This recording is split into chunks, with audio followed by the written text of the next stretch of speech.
humildade é um constante exercício de dependência em Deus. Eu cheguei a essa conclusão depois de passar por uma pequena experiência trabalhando pela primeira vez como diretor assistente num projeto de gravação.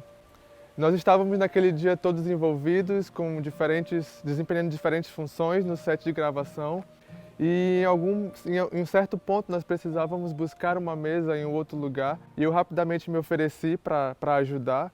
E no meio do caminho, conversando com um colega de trabalho, ele comentou que eu estava sendo um bom diretor assistente por ajudar a fazer tarefas que talvez pela maioria não seriam consideradas muito importantes.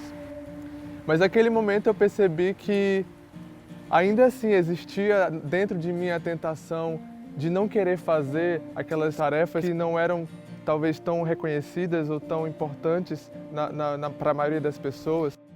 E seria muito mais fácil simplesmente pedir para alguém fazer aquilo no meu lugar. Porque faz parte de nós, faz parte da nossa natureza essa mania de querer ser reconhecido, de querer fazer coisas grandes. Porque afinal, quem quer ser o menor entre todos? Quem quer ser o menos reconhecido? Até a mais tímida das pessoas deseja sucesso. Mas no reino de Deus, o que realmente significa ser o maior? Em Lucas capítulo 9, os discípulos de Jesus passaram por uma situação em que essa pergunta foi respondida. Eles discutiam entre si quem entre eles seria o maior.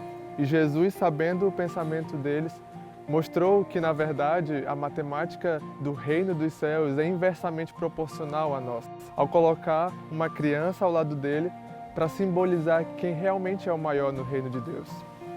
Quem quiser ser o maior, que este seja o menor. Estas foram as palavras de Jesus, o maior dos maiores, que se fez menor para nos servir.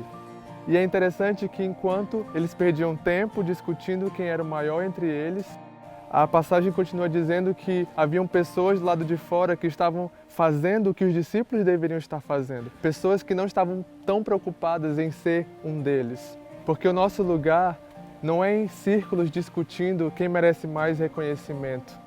O nosso lugar é numa posição de humildade, como aquela criança ao lado de Cristo, num lugar de total dependência nele. Porque quando nós nos diminuímos para servir, é aí sim que Cristo se torna grande em nós.